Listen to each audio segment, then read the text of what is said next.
Yossafina Production vous présente Tam Tamag, l'Afrique qui résonne. Alors, bien le bonjour, amis de Tam Tamag TV.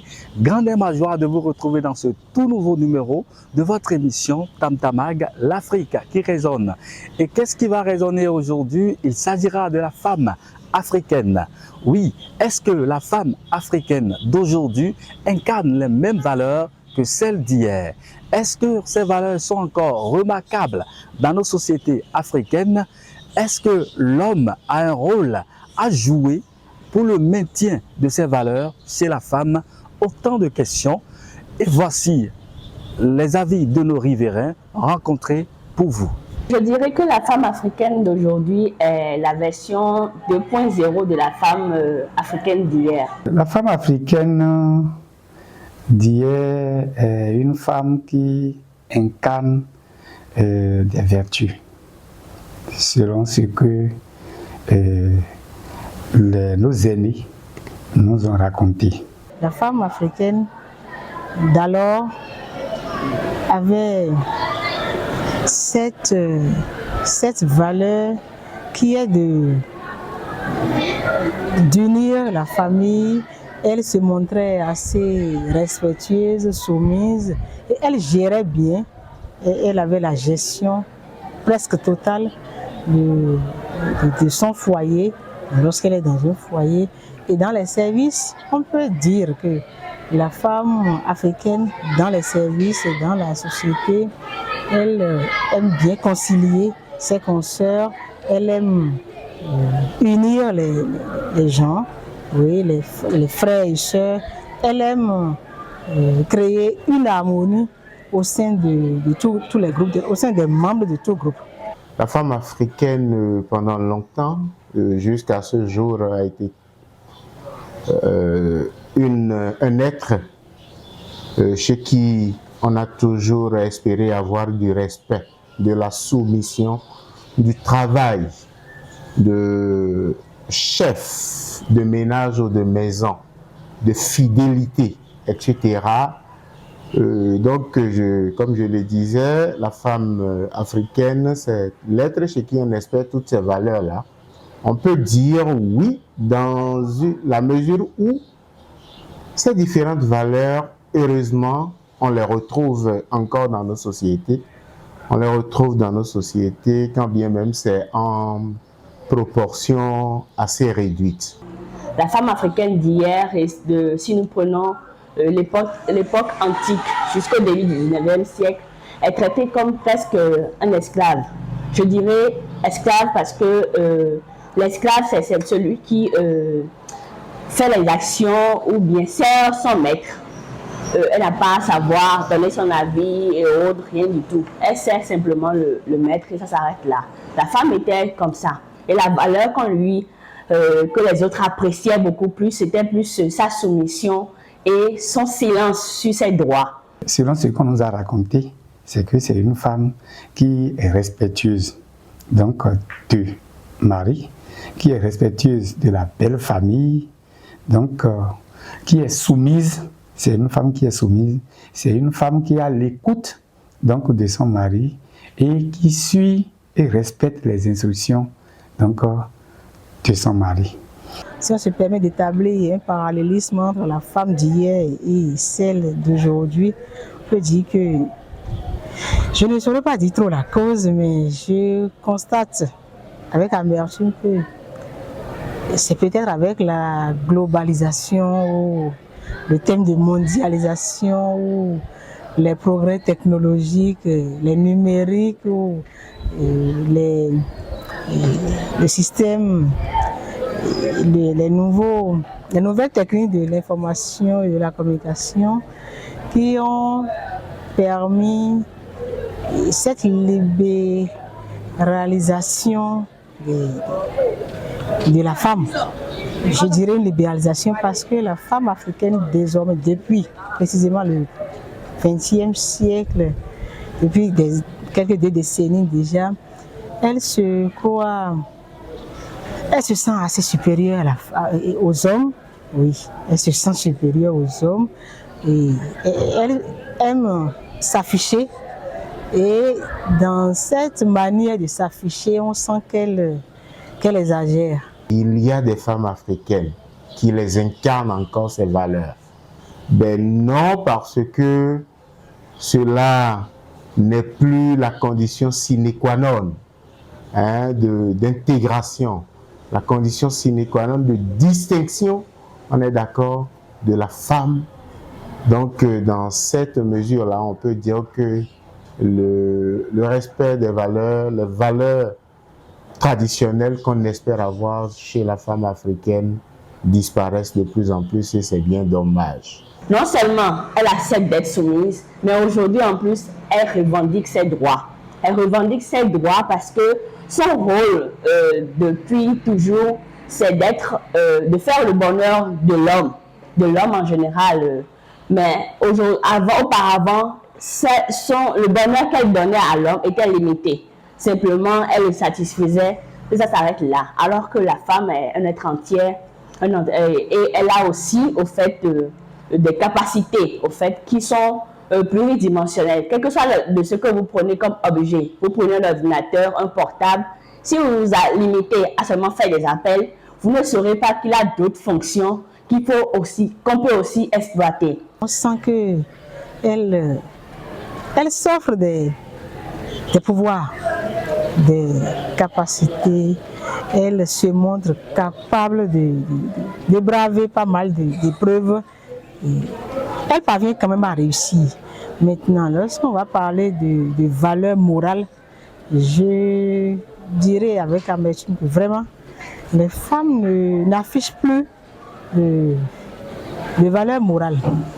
Les femmes se montrent un peu trop sans pudeur.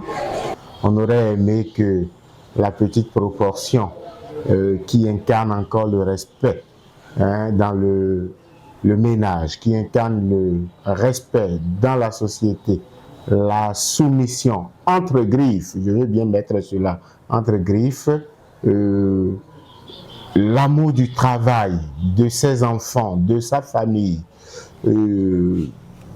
la personnalité qui s'impose dans le ménage, on est d'accord, sans verser dans l'irrespect, on est d'accord, la chef de ménage de la maison, la femme fidèle, on est d'accord, à son homme, à toutes ses valeurs également.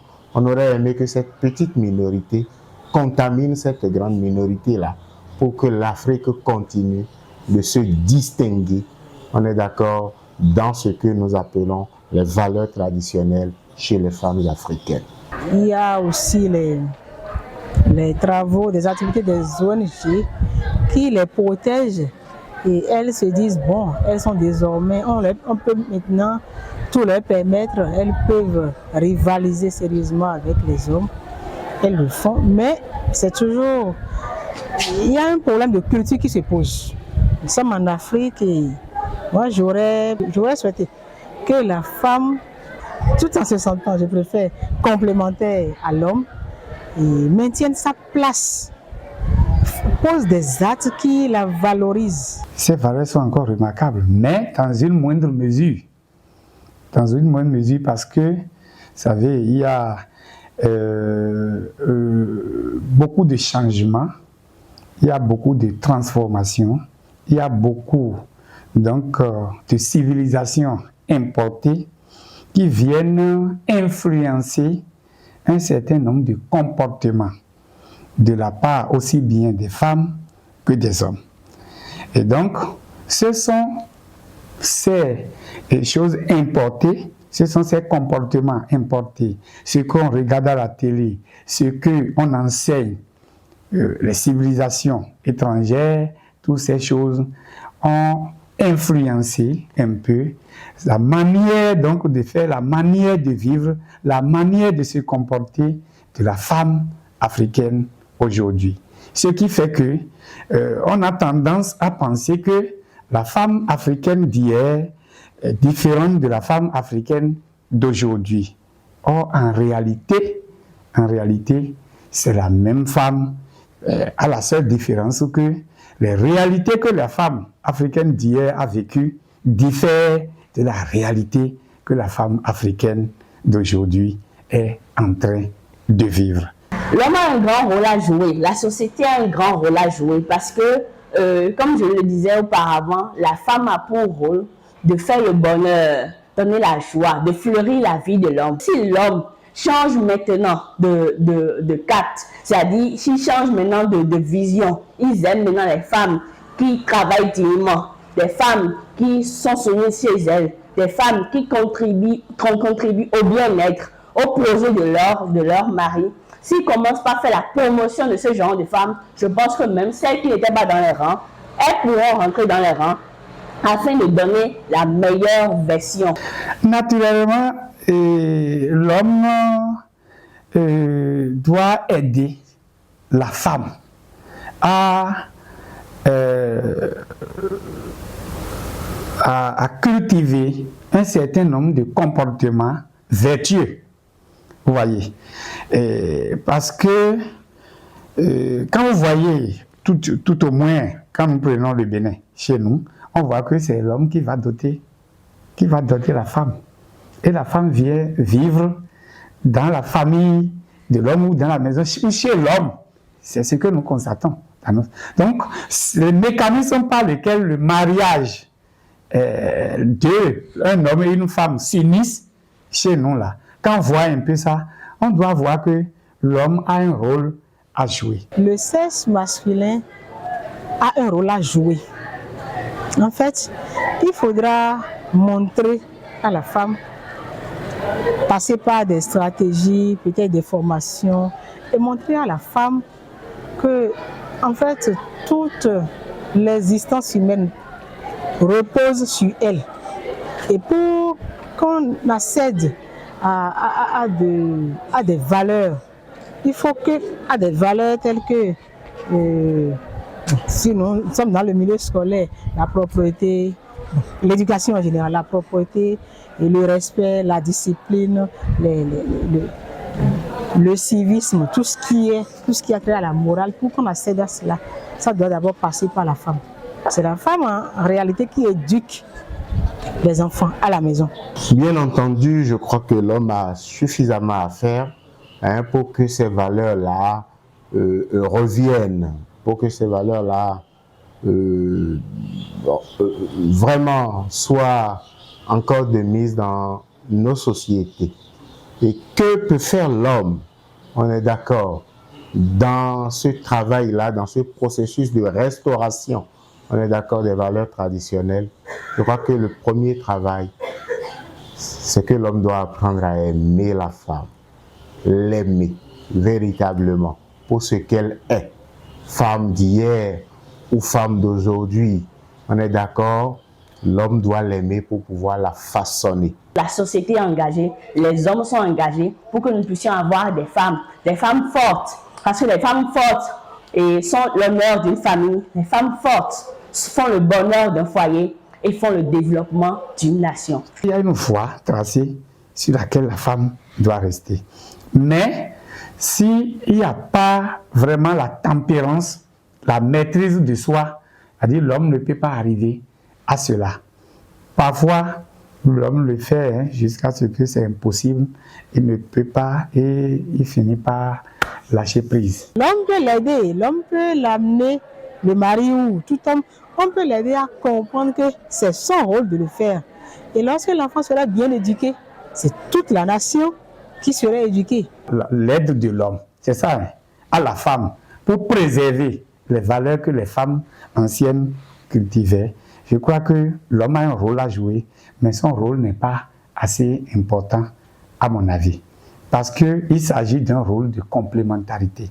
Et il faudrait que l'autre partie soit perméable au conseil pour que ce qu'on est en train de lui dire, il puisse vraiment mettre ça en pratique pour qu'on dise que oui, celui qui est en train d'enseigner, celui qui est en train d'aider à jouer véritablement un rôle. Les hommes, petit h, le sexe masculin, a un rôle d'accompagnement, je crois, d'accompagnement à jouer pour que la femme se rende compte qu'elle a vraiment une grande valeur à maintenir, à préserver dans la société.